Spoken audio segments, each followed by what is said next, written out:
The last 3 months, well, we relocated here temporarily at the Fisher Center at the end of November, right after the Thanksgiving holiday.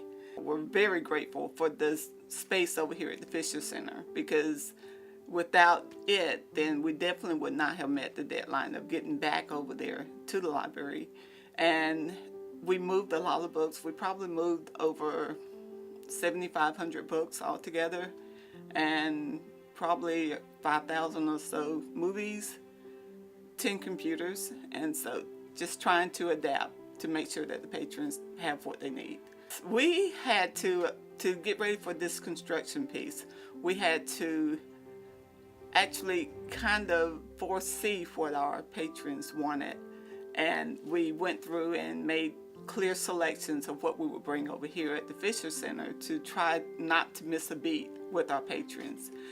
And as far as the wrapping, everything was draped and wrapped to cut down on the dust.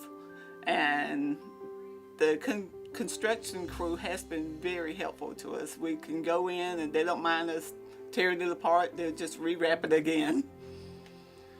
And as far as the renovations at the library, they're doing the roof. Well, the roof is a brand new roof where the tie-in from the old library and the new library had major leaks throughout it, and other parts that was really damaged that they had to take care of. And wallpaper has been removed, so there's fresh paint on the walls, because the wallpapers have been removed and sandpapered down and repainted. And the lights throughout the library has been replaced with LEDs, so it'll be nice and bright. The ramps outside has been widened. The parking spaces have been widened.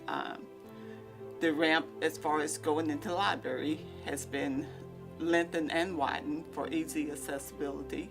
As far as the ramps and the parking spaces, they were not quite up to code, so we're now up to code.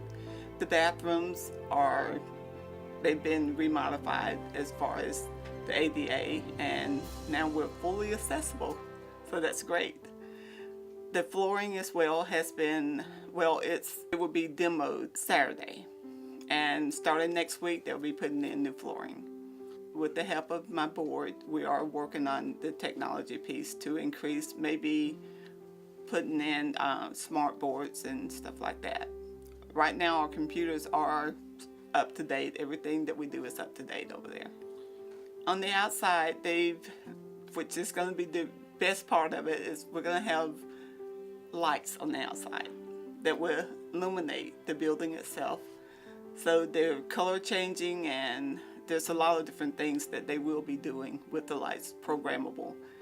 And the stucco, we had some different facial problems, and the stucco on the front has been upgraded and repaired and upgraded.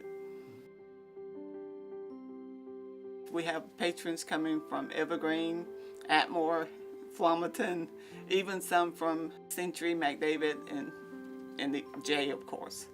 We service a much larger area than just the Brewton citizens. We have patrons coming from everywhere, and I love to hear their stories about how they just love our library. They think it's the best one around, and they would travel just to get here. I think the library itself is definitely one of the cornerstones of the city, and we play a very important part, because patrons here, they don't all have what we might have. So there's a real need for the library, for the public. It ranges from fax to simple computer use to finding jobs, books, entertainment, as far as the movies, and even the how-to. We have a lot of different things, and even when it comes to studying for major exams or making that next step in life, we have those manuals as well. As far as our new space, get ready for something bright, brilliantly put together, and you're gonna love the space. I hate to spoil it, but you're gonna love the space once we get there.